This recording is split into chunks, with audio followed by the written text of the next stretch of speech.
Hey guys, welcome back to User Experience Points. This week we're going to talk about Bloodborne because I can't put the damn thing down. In fact, I had to pry myself from trying to beat Father Gascoigne for the 10th time just so I could record this. So Bloodborne is the newest game by From Software, known for the Souls series like Demon Souls and Dark Souls. Bloodborne is a nice departure from its predecessors because it's a much more streamlined experience. With that in mind, I thought a good way to handle this episode would be to talk about how Bloodborne improves on the UX and UI from Dark Souls, which I reviewed in a previous UXP episode. I'm going to be referring back to that, so feel free to give it a watch and then head back here. So let's start with character creation. This is already a massive improvement over Dark Souls. You still start on a sort of character summary screen, but it's a lot less to take in this time. And there's a ton of really creative measures taken to make this a much more sequential experience. First of all, look at that. The name field is so much more obvious this time. And it very clearly indicates that you need to enter a character name in order to finish creating your character. I really like this screen because it allows you to make the most important decisions for your character without having to dig in and go too crazy if you don't want to. You just enter your name, pick your gender, change your age to modify your appearance a little bit, and then pick your origin, which decides your base stats. And really, if you want to, that's it. You can just move on and start playing the game. Or you can dig in. This involves going into the appearance menu, which I like has an icon indicating that you're actually digging a level deeper at this point and going to a different menu. This is consistently indicated throughout whenever you're going another level down. I also like that once you've started modifying your appearance, you're not looking at any of your other character information except for what's actually important to your appearance. Your character's stats and name aren't important while you're building your appearance, so it makes sense to hide them for now. However, there are a few areas where this menu falls short. For one, the zooming is completely useless. It takes way too long to zoom the maximum amount, and that isn't even that much. I don't even understand why this is here. The sliders used for adjusting just about every aspect of your appearance also seem to be needlessly complicated.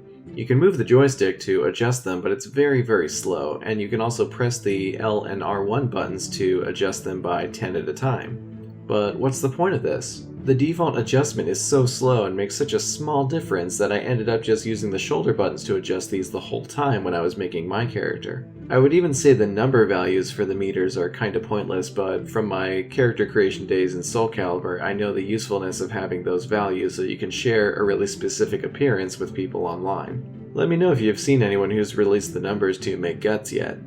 I also have to point out the odd way that the face presets work.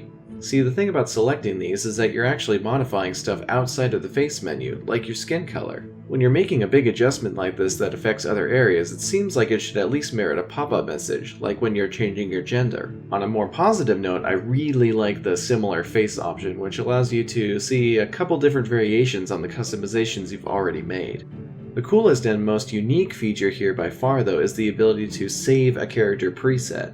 I've never seen this in a character creator before, and it's a great idea. Whether you've gone really far down a specific appearance that you like, and you want to try something else but not lose your progress, you can just save a preset. Or if you're starting a new game and you want your new character to be a variation of your old one, or I don't know, maybe you're doing New Game Plus and you want to add some scars or something. Seriously, this is great. Every complex character creation system should have this if they can implement it. Next, let's talk about the good old main menu. This is where you do everything during gameplay. I had a lot of good things to say about the main menu in Dark Souls, and it's been vastly improved upon in Bloodborne. In fact, this is a wonderful simplification of RPG character menus in general. There's only 3 main sections. You've got the inventory where you use and discard items, your stats so you can see what's going on with your character, and then the system menu for checking out your options or exiting the game. Equipping weapons, armor, and consumable items has been significantly streamlined down to just selecting a slot and then selecting the item. There's significantly less mental load when you're only focusing on one piece of equipment at a time. You need to figure out what hat you want to wear? Just select your hat slot and then choose between your hats. That's it. I also really appreciate the help feature, which is back from Dark Souls. It's incredibly useful to be able to scroll over just about every element of the interface and figure out what it means.